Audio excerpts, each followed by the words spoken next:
Question B. Question parue dans le CEAD 2013. Damien a commencé à tracer la figure ABCD dont la droite AC est le seul axe de symétrie. Termine cette figure. Nous savons déjà qu'on a affaire à un quadrilatère étant donné que la figure est nommée avec 4 lettres majuscules et AC est le seul axe de symétrie de celle-ci. Avant de commencer quoi que ce soit, je suggère de construire cet axe AC qui n'apparaît pas clairement sur le dessin. Donc je me munis de mon équerre, de mon crayon gris, c'est fait. Je vais vers cet axe AC en reliant donc le sommet A au sommet C. Le voici. Alors, je sais que quand je vais plier l'image sur cet axe-là, cette partie du dessin va se retrouver sur ce côté-ci de l'axe. Je peux franchement me dire j'y vais à l'œil nu et je sais que le sommet B se trouve là, ce qui est une bonne réponse. Il y en a quand même pas mal qui arrivent à se l'imaginer. Maintenant, si on ne s'imagine pas, on peut s'en rattacher à la théorie qui dit que l'axe de symétrie d'une figure est la médiatrice de tout segment reliant un point objet à son point image.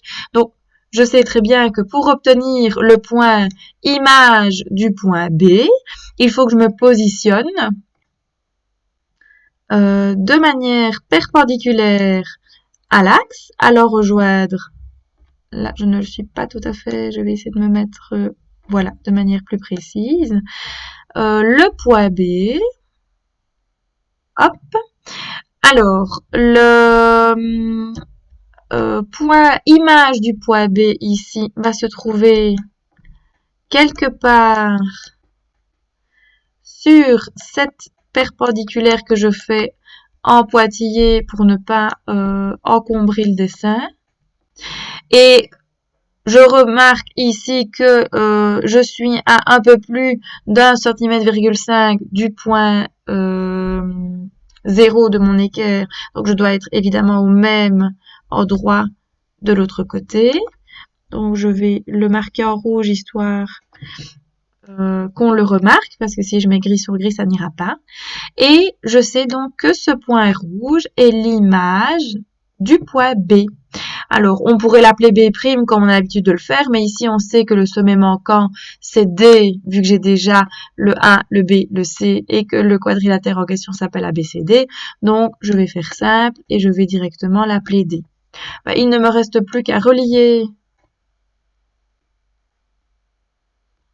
les sommets, donc le C au D. Voilà. Comme ceci. Et puis,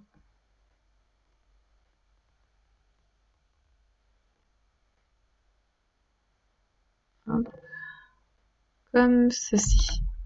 Et là, on a une image symétrique par rapport à l'axe AC qui ressemble à une flèche.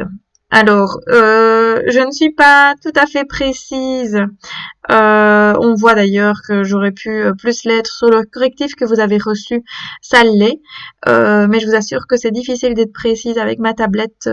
J'ai beaucoup plus facile quand je suis sur un vrai tableau interactif qu'à la maison. J'espère que vous me pardonnerez. Le principal est que vous ayez compris toutes les explications.